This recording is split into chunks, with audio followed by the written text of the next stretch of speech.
Welcome to FXStreet Currency in Play. On the line, we've got the one and only Ryan Littlestone. He works for Forexflow.live. Ryan, very good morning to you. Good morning, Nick. Right, let's kick off with the headlines slide. Euro, US dollar. Euro finally boosted by manufacturing activity in the Eurozone. Are you still on the Euro bull?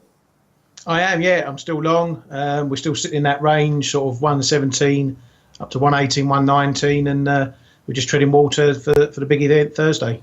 And is it going to be a big event, or is it going to be a damp squib? It's got the potential to be a damp squib because the market's pretty much, they've got their expectations, but we don't know what they're going to say. If they conform to the market's expectations, then we may not get too much of a move. It'll probably be choppy over the announcement and the conference as he rolls out each detail. But if it's pretty much as expected, along the lines of a 20-30 billion cut in QE, 6 to 9 months extension, then the market should be pretty stable. But I think they're going longer. I think they'll go 12 months and maybe towards the lower end of the QE cut.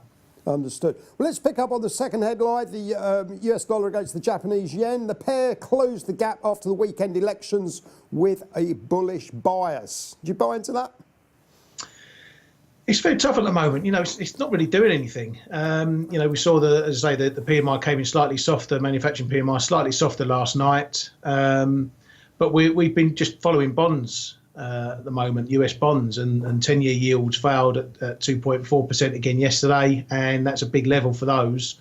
And at the moment, dollar yen's just sort of lockstep in with that. But it's ranging. I mean, the low we got down to 113.20 last night, and that was from 113.80 odd, and that's 60 pips. That's not a lot, really. It's not a big range. So, Again, we're treading water. OK, well, let's move on to the Aussie dollar against the US dollar. We've got the daily candlestick chart with a longer-term moving average. What are your thoughts on this particular currency pair? Well, we've headed back under 78 again, and we're into a big support area. This used to be a 2-year resistance area, and it's become a big support area or one to look at least. And anywhere from sort of 77.60 down to 77 is an area where you want to perhaps build up some longs, keep a fairly tight stop under 77, and that's what I'm looking to do. I'm going to look to start scaling in probably about 77.60, 77.50 again. I already had a trade in this a couple of weeks ago and got out near 79. So while it's a big level, you've got some confidence to trade against it. So, pick your poison, trade between here and 79 until you get a break. Understood. Well, an old adage in the stock markets and technical analysis is that old resistance turns into new support. But as we know, technical analysis is not a precise science. OK, well, let's move on to the New Zealand dollar against the US. What are your thoughts here? Pretty much the same thing. We've got another big support level, down around the 68, 70s, 68, 80s, even starting from 69. Again, it's one that goes back, into 2015. That's been support and resistance at various points. We've had a big move on the political change over there.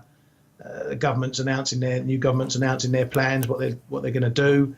So it's definitely one to watch and for volatile and on a technical basis. When we hit these big levels that are potential support, as traders, that's what we want to try and lean against. And again, as I say, down towards 69 and 68.80 is another big level to try longs from. Understood. OK, well, let's wrap up with the economic calendar. In terms of the US, put the US times there, we've got the flash manufacturing PMI, flash services PMI, and then in Australia, we've got the CPI index. So nothing really to get our teeth into, or is there? Is it just basically all eyes on the ECB and GDP numbers later in the week? Yeah. Obviously, they're the big events, but the manufacturing numbers are often watched. These PMIs are watched closely because they want to see employment still chugging along, and particularly the price indicators, especially for the US. Things like input prices, output prices of the PMIs. They become more important probably than the headline number, because the Fed is all about inflation, and the market wants to see whether they're going to get some or not.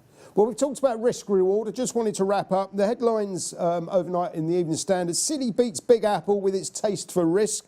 Wolf of Wall Street type stories, and the film suggests New York bankers are wilder than ours. Not so, says a survey from Views Hubs, which asked 70,000 professionals to evaluate their own risk appetite on a scale of 0 to 100. Bankers in New York scored 55. Those bankers in London scored a 10% higher at 60.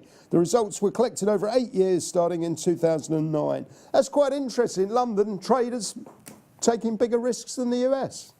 Yeah, we know us lot. We've never been scared to get in the trade. It depends. We've come through a huge period of volatility, and there's been a lot of money made and a lot of money lost. But when you get markets that are ranging types of sizes we've seen over the last few years, it's if you've got the cojones to put in a trade, then you'll get in one. And perhaps us lot in London lead the way. Well, there's a nice thought to end the interview on. Ryan, as always, thank you very much indeed for your time. Thanks a lot.